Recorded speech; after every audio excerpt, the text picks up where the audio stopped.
So while they figure out if my presentation is going to be presented or no, for us it's an absolute privilege. I have known you first as a tax professional working for one of my earliest clients, and then that admiration blossomed into our friendship. I'm really grateful.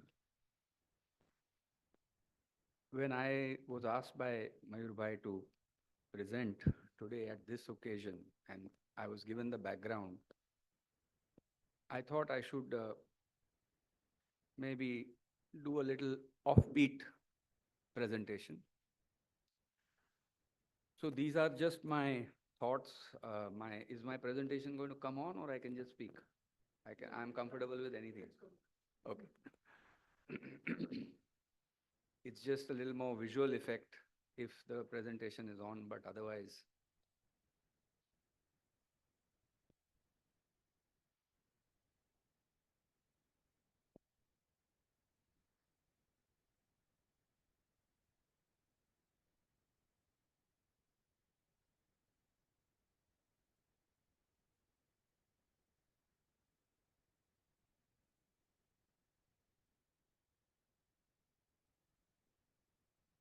Something happening at the back? I thought that was a pantry.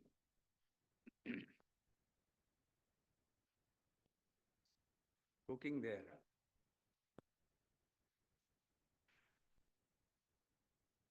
Nilesh Bhai may have some news. He's just come from there. Is my presentation? Okay. Actually, I have my presentation on my laptop if you want to hook it up. Got it? Okay.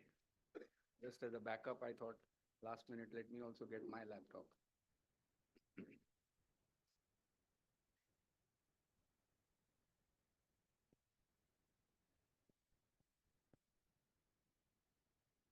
I think you can all check your emails and your notifications, and while we are,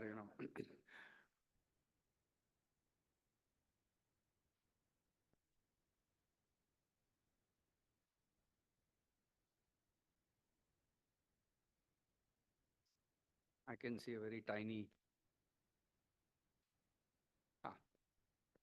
Okay. Right. So let's start. Next one, please. Next slide. Can I operate from here or? Sorry? A minute.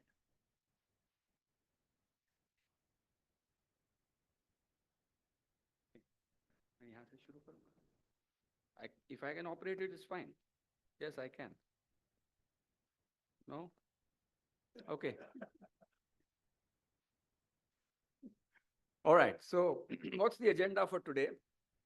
Setting the context, the history of where we are, why we are, anti-BEPS, what was the promise? Everybody for some reason calls it BEPS. Actually, all these measures are anti-BEPS. But what is the evolving reality?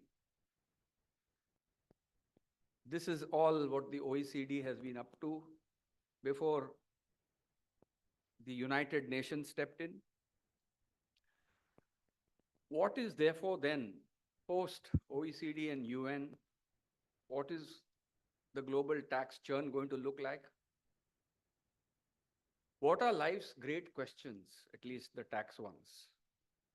And do we have any answers? And we'll circle back to the topic itself. I think my presentation is coming and going. One more. Next one. Kush, don't worry, we are on the same team. Okay, next.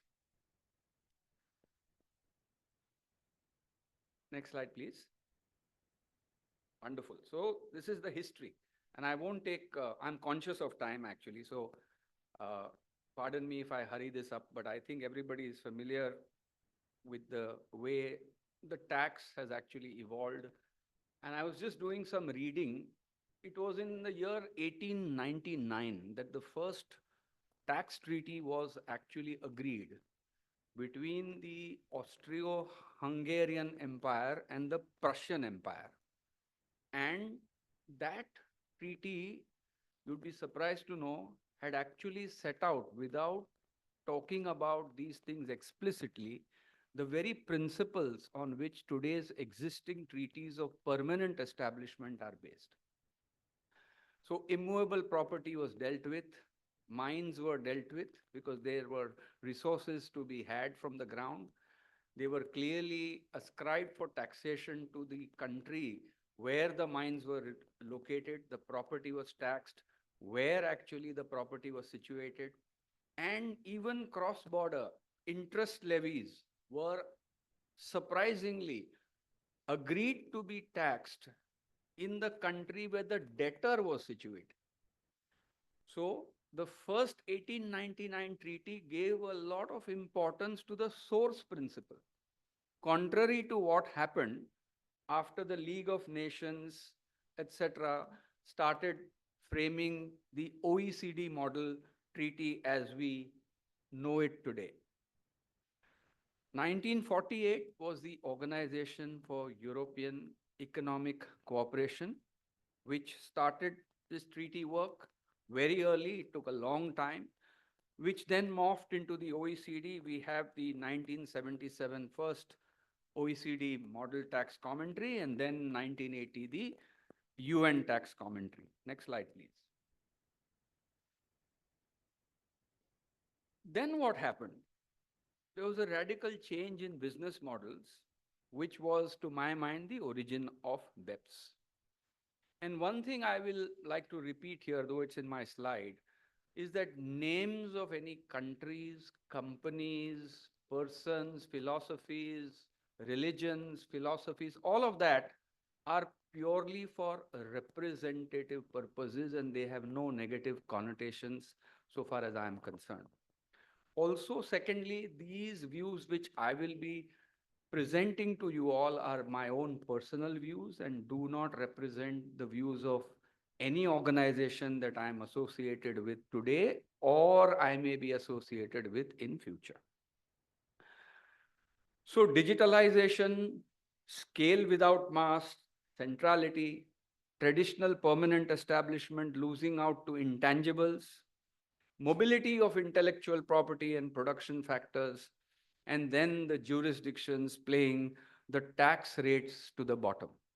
And we recently have seen the European Union uphold the ruling against Apple. And I was doing a little bit of research on that. And I found that between 2003 and 2014, Apple had actually set up two European subsidiaries in Ireland.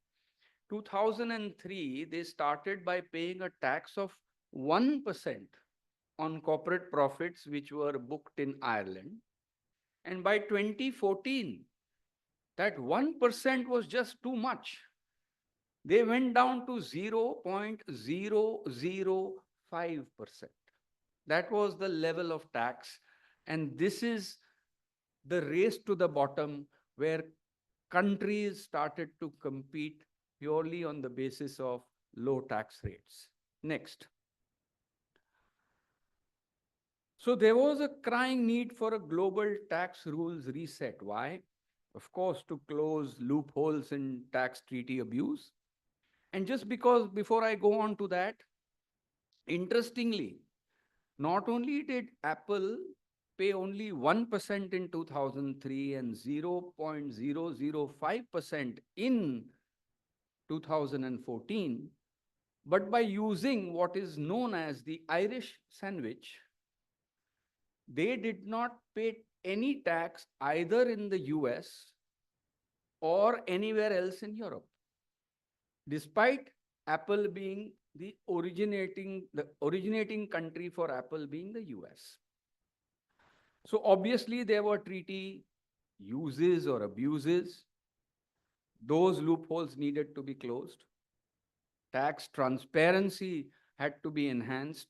And in the last 25 years, in fact, banking secrecy has almost melted away.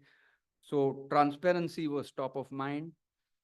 Provide nexus beyond mere physical presence to take into account all the digitalized businesses and to ensure a minimum level of tax on corporate profits. Next. So this was the grand promise that BEPS brought to every country, that we will all get together and we will then frame new rules which will ensure that all countries get their fair share of taxes. Next. So what happened then? There were 15 action points under BEPS. There was tax challenges of digitalization, however, is not dealt with immediately, but various other action steps were taken to give some sort of a coherence, to give some sort of a substance, and to bring about transparency. And some illustrations are for coherence, for example, there was the mismatch of instruments which was thought to be corrected.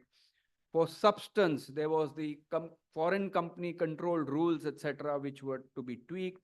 For transparency, there was going to be a country by country report and a complete analysis of data. And then overall, there was the multilateral instrument, which was to be layered on top of the existing 3,000 odd tax treaties.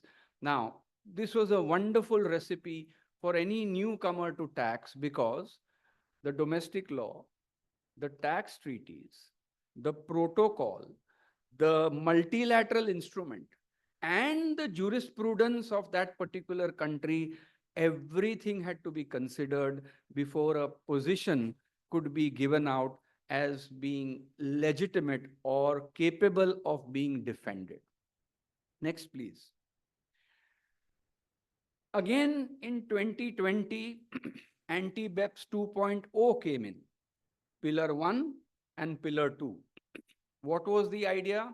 The idea was to share the tax cake rather fairly, I would say, at that point in time, to all the countries which claimed a right to tax that income. Next. So the original plan was to cover all new age businesses. What was said? Automated digital services, all consumer facing businesses. And therefore, if all these businesses had been actually covered, the in-scope business count was about 2,300. Multinational enterprise groups were sought to be covered. And there was a threshold, mind you, only those multinational group entities which had a turnover exceeding 750 million euros. This was the original BEPS proposal, which perhaps was readily accepted by everyone, except for, next slide. Then came the twists and turns. There was opposition by Trump administration as it was feared that US would lose a lot of its tax revenues to be ceded to countries outside the US. In fact, there were two letters in 2019 and 2020 written by the then Secretary Munchkin, who actually first proposed that companies in US could have a voluntary opt-in or opt-out option available as to whether or not the BEPS proposal would apply. Now, if companies had a choice of opting out, I wonder which company would have actually opted in. Again, this was fiercely resisted by the European Union. And in 2020, in fact, same Mr. Munchkin under Trump administration wrote a letter to the EU stating that the BEPS discussions are currently in some sort of animated suspense, not the same language, but the same kind of sentiment that US is not comfortable with doing anything so far as the BEPS proposals are concerned. And not only that, US also did another thing in 2019. Until now, dollar for dollar, any tax that a US company paid outside the US was fully creditable against US taxes. There was a change in the law which was passed, which read that if that tax credit was sought for income which was taxed, which did not originate in the US, that tax credit would be denied. I understand that proposal in some form or the other is still on the statute books in the US IRS. The motivation for all this was that there was a genuine fear that US would become a net pillar one giver. So until the Trump administration, pretty much US was not playing ball at all, and there was a real danger that BEPS itself would stall. At that time, maybe fortunately for the US, or no, fortunately for the OECD, the administration changed to Biden. And under Biden and Janet Yellen, they did a compromise to now tax not the original 2,300 multinational enterprises, but pillar one to apply only to huge behemoths. And another two things were also done as a part of this compromise. Number one, all extractive industries were excluded, which meant oil, metals, diamonds, precious metals, all of these were left out of BEPS. Now, one can be a little understanding for poorer countries who are resource rich and who supply these resources to rich developed countries, because in a way, extracting minerals, let's say from a country, and paying a tax or a royalty or a fee is like a kind of a social justice for extracting of those minerals. And therefore, one can understand a bit why extractive industries may have been left out. But in doing so, mind you, oil again was left out. And this was clearly something which was an unintended effect of the extractive industries being left out. What was even more surprising was the carve out for regulated financial services, only on the basis that they were well regulated. Well, to my mind, regulated financial services are among the most digitalized consumer facing businesses.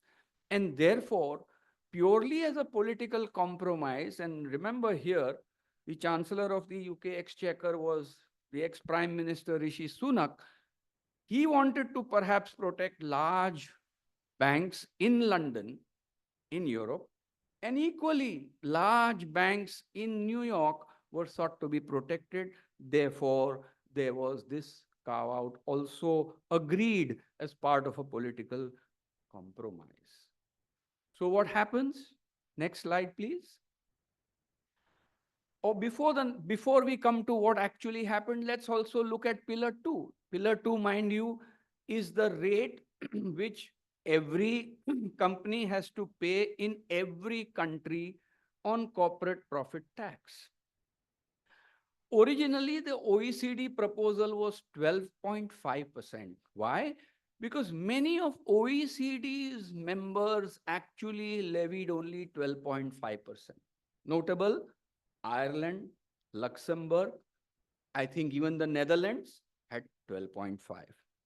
The US wanted 21%. Why? Because under the Tax Cuts and Jobs Act, which Trump had passed, their tax rate had gone down from 35 to 21.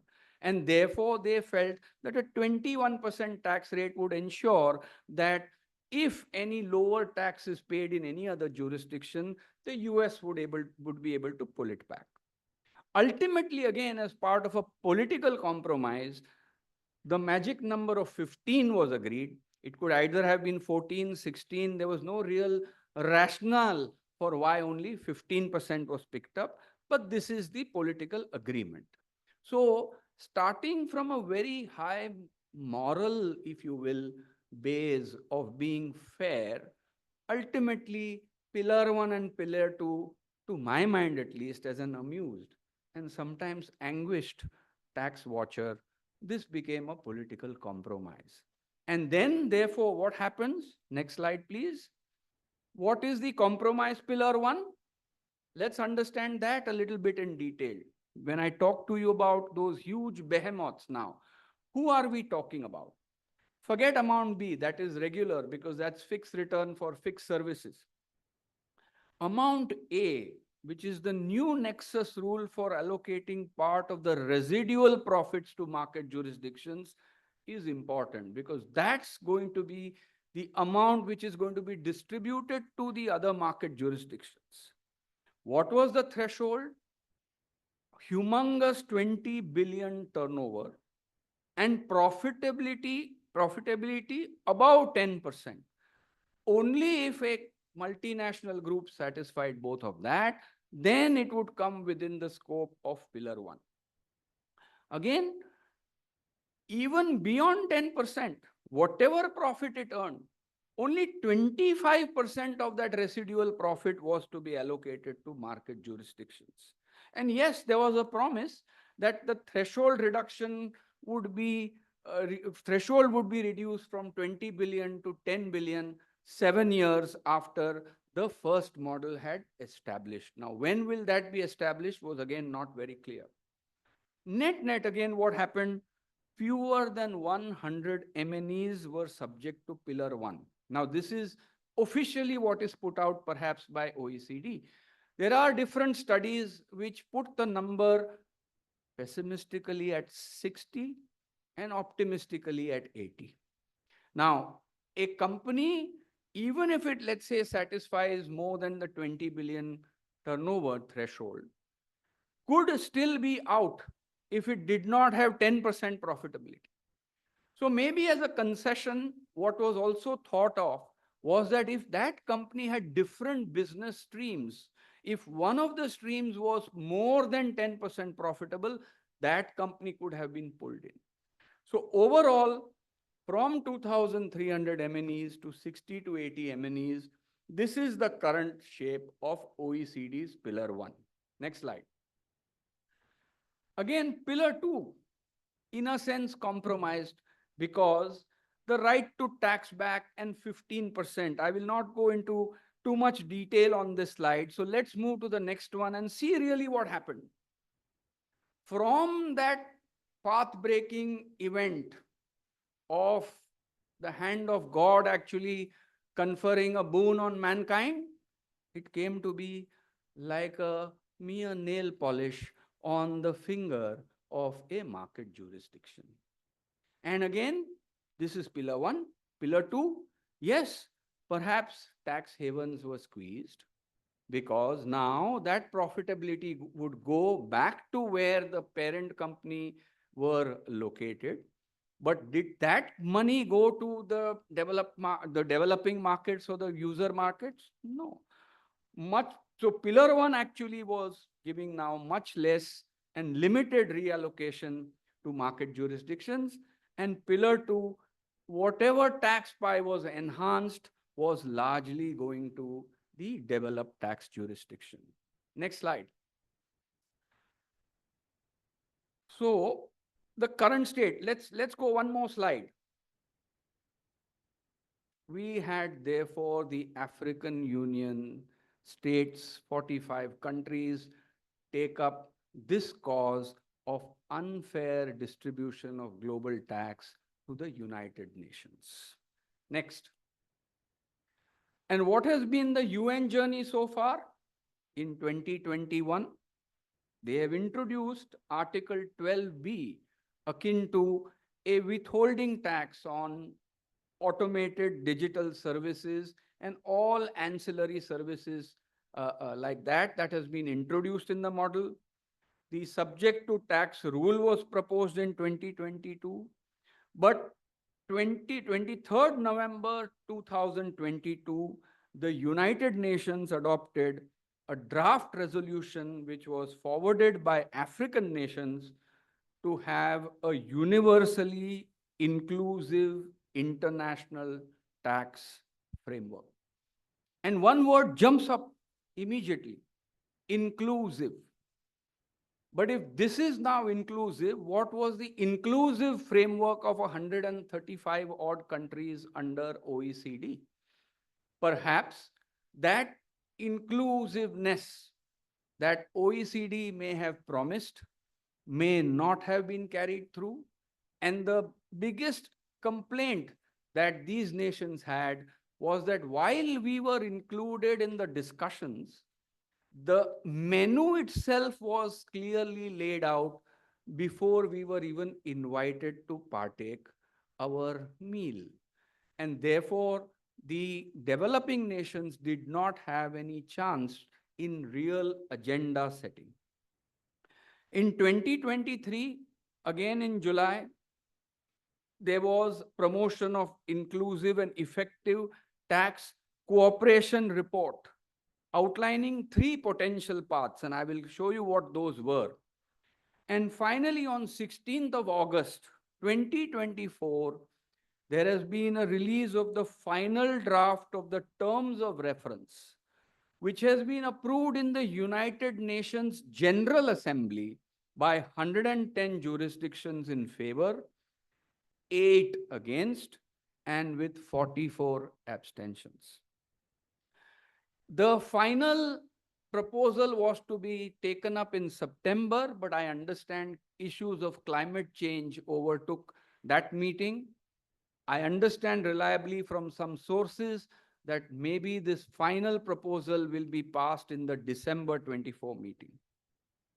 Let's go to the next slide. These are illustratively the countries which were for, against, and abstentions. Next slide. What were the proposals at the original stage? United Nations proposed 3 alternatives. 1, a binding multilateral convention of tax, which was perhaps quite similar to the multilateral instrument. Second, a binding framework convention on international tax cooperation, and a non-binding framework for international tax cooperation. Fortunately, the binding one has been selected and work has to begin on that. And this is now what we are going to get from the UN. Mind you, it's a framework convention. So it may not be one instrument. Pursuant to that framework, there might be other instruments and other treaties which might follow. Next slide. This is the tax framework convention, and to which will be added protocols as and when each country decides what is good for them. So the framework agreement is like an umbrella agreement, and protocols will then deal with specific topics. And it is contemplated that countries may selectively sign protocols depending on the requirements of each country. Time frame to complete, I would think very ambitious, 2 to 3 years, 25, 26, 27. Remember, BEPS has taken us almost 10 years to reach here without satisfactory conclusion. And here we have the UN which wants to complete this task by 2027. Next slide, please. Again, these are well repeated. I don't want to take much time on this. What were the UN desires, what they have expressed by when the terms of reference were actually promulgated? So we'll go to the next slide. So where is all this leading us? And we have in Hindu mythology this big Samudra Manthan, which was done between the Asuras and the Devas to extract the eternal amrut of perennial life. So perhaps this is what we are up against today with both the UN and the OECD now trying to churn the celestial oceans to bring out the eternally lasting tax solutions. Next. But again, you save tax for what? You gather more tax for what?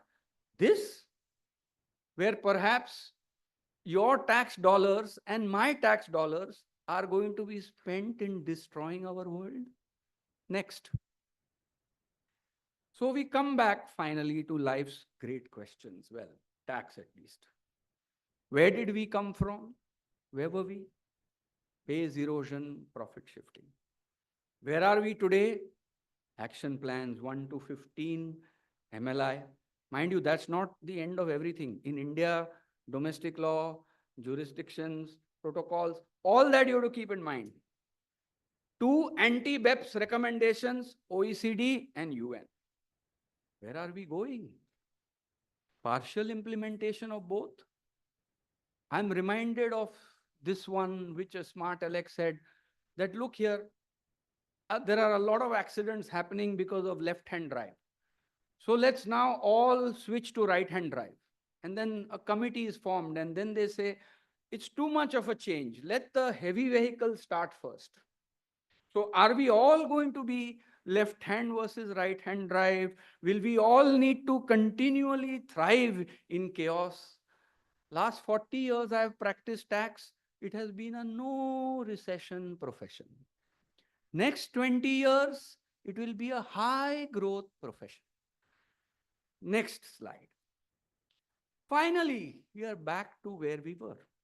What is the meaning of this threading an elephant through the eye of the needle? There are two perspectives in this. First, there is a biblical perspective. Matthew, the chapter on Matthew, if you read up. A rich man, once very proud, went to Jesus and said, I'm doing so much for my fellow men, I want to enter the kingdom of God. Jesus tells him, certainly you can. If the camel can pass through the eye of a needle, you can exceed the door to heaven. So this is a bit of a sad outcome for that rich man. But when I searched in Hindu mythology, I got a very different perspective, which was this. And I put it before you, sincerely hoping that it may come true in our lifetimes. So the sage Narad Muni, who is a well-wisher of men and a messenger of Lord Vishnu, was visiting earth.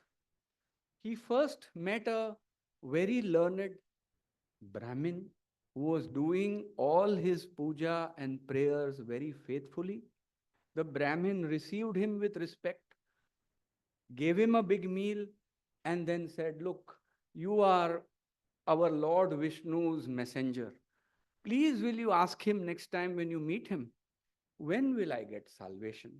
How many lives I will have to spend as a human being before the Lord accepts me? He said, certainly I will, sir. He goes a little ahead and he sees a cobbler. While banging away at the leather shoes, he is singing the praise of the Lord. And Narad Muni he receives and he says, welcome, welcome. You are my Lord's messenger. When you next time go and meet him, will you ask him, when will he receive me into the kingdom of heaven? Narad Muni says, yes, I will. Though he looked at him rather piteously because this man was performing no prayers or puja or no rituals whatsoever. So he goes to Vishnu, Vishnu receives him, and Narad asks him that, look, there were these two devotees of yours, and they have these questions for me. Will you please answer them so that next time when I meet them, I can give their reply? So Vishnu says, please tell me. And Narad says, this Brahmin asks when he can be received in the kingdom of heaven. He says, after 99 such years, in his 100th year, I think I will be able to receive him. Oh, And the cobbler, no, at the end of this life, his moksha is definite. He has to come to me. So now Narad Muni is very intrigued and he asks the Lord, why is that? Pray explain to me. So Vishnu smiles and says, next time you meet them, you will get the answer yourself. Just tell them that I was threading an elephant through the eye of a needle. So he goes back to earth, goes to the Brahmin, gives him the rather sad news that you will have to wait for 99 years. The Brahmin is very angry and he says, I can't believe it. I'm sure you are not telling me the truth. Okay, tell me what was my Lord doing when you met him. So Narad remembers and he says, the Lord was threading an elephant through the eye of a needle. He says, there you are. You've not met my Lord. You are just fooling me. Please go away. Don't make fun of me. Narad walks away, comes to the cobbler, tells the cobbler the good news. The cobbler says, I am so grateful. I really don't deserve this. But thank you so very much. Thank you so very much. And since you met our Lord, what was he doing? He says, he was threading an elephant through the eye of a needle. He says, oh, wonderful, wonderful. And now Narad gets puzzled and he says, but my man, do you believe that he can thread an elephant through an eye of a needle? The cobbler looks at him and says, sir, we are sitting under this huge oak. This is a small acorn. If my master put this entire tree in this acorn, why can't he thread an elephant through the eye of a needle? So Narad Muni receives his answer that it is faith alone which will see us through. On that note, I will end keeping the faith alive for each one of us. Thank you. Next, last slide.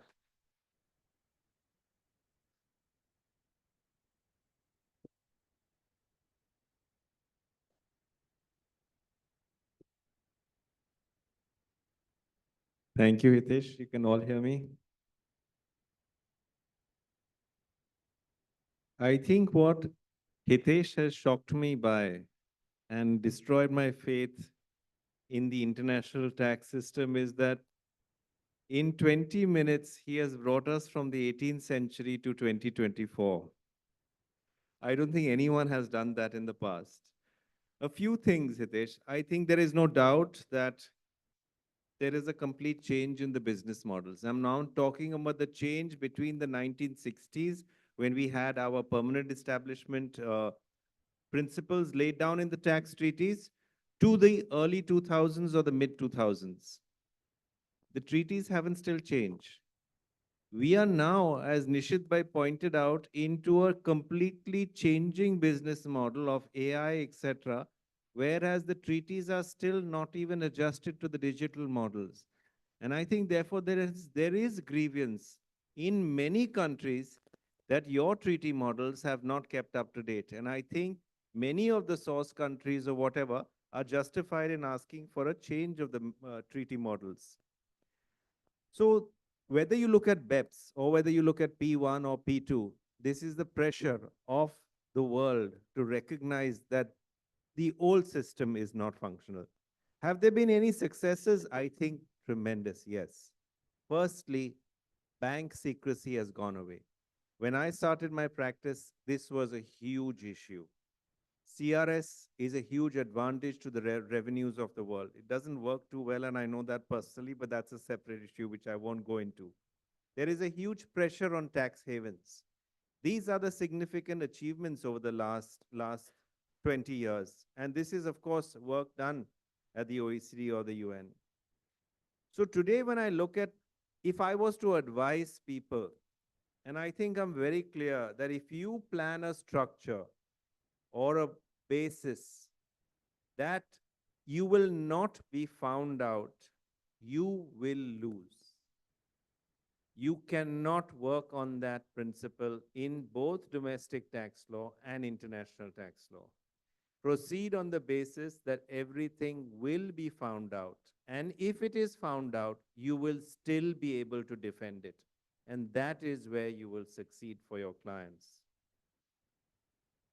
Hitesh mentioned that the Trump administration opposed B1.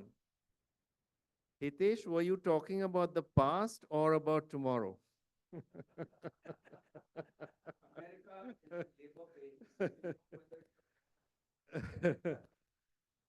And you know, ultimately, US did not sign on to the MLI. Until today, it has not signed on to the MLI, even under the Biden administration. One thing surprised me today, and I have no answer for it, and I have asked many of my leading colleagues who have better connections with the powers to be in Delhi, why suddenly India removed its equalization levy this year. I have no answer. It just suddenly came as a surprise. And yes, yes. And I just hope that you have got something in exchange for something, because it seems to be, if you have got some assurance at international level, but for the most of us practitioners, perhaps we were completely taken away. When you look at the work that's going on in the UN, and there's a lot of work going on in the UN, but the multiple protocols, what will it do to treaty jurisprudence, is something that we have to watch. Finally, I think it's always inspiring to Hitesh. And I think when you take away, especially for all of you juniors, you take away the good news, which is international tax law is developing faster than your seniors can keep up with it. So you have a good future as long as you stick to it. Thank you, Hitesh. Thank you again.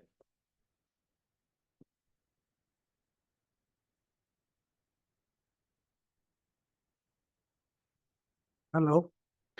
Thank you, Poras Kaka, for your brilliant comments, and Hitesh Gajaria for your excellent exposition on the subject. May I request Kush to propose a well-deserved vote of thanks. Before that, may I request Nilesh to hand over the memento to our speaker.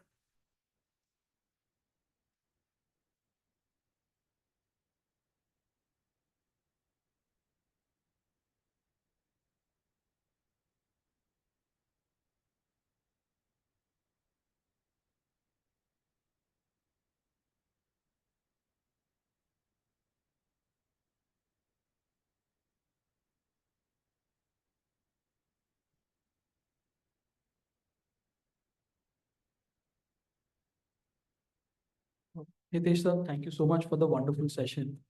I think your lecture on the difficulties that the tax administration and the taxpayers and economies have faced through technology was, I think, very well reflected by the challenges we faced with technology. So there was a good, interesting parallel which was going on. Like we eventually found a solution. Hopefully, there is a solution which comes in.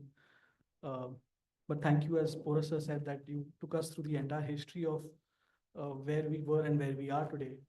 So I think, as sir also said, that for the juniors here, it's good to learn, like myself, that where we were, where we are, and where we are going. So I have faith, as you said, that as we have people like you and Boris sir and everyone who spoke, I think we'll get good opportunities to learn and continue to develop the profession and grow. So thank you so much for taking the time to be here and sharing with us. Thank you. Friends, please join us for the dinner at the next refuge area adjacent to these premises. Thank you.